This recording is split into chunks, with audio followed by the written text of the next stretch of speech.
وَإِن يَأْتُوكُمْ أُسَارَىٰ تُفَادُوهُمْ وَهُوَ مُحَرَّمٌ عَلَيْكُمْ إِخْرَاجُهُمْ أَفَتُؤْمِنُونَ بِبَعْضِ الْكِتَابِ وَتَكْفُرُونَ بِبَعْضٍ۔ اور اگر آئے تمہارے پاس قیدی بن کر فدیہ دے کر ان کو چھڑا لیتے ہو، حالانکہ حرام تھا تم پر ان کو گھروں سے نکالنا، کیا تم ایمان لاتے ہو کتاب کے بعضی حصے پر اور انکار کرتے ہو بعضی حصے کا؟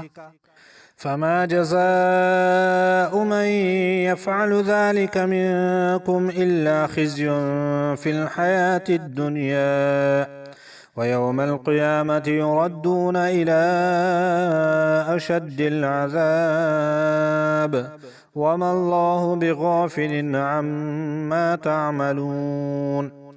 پس نہیں ہے بدلہ جو کرتا ہے یہ کاروائی تم میں سے مگر رسوائی دنیا کی زندگی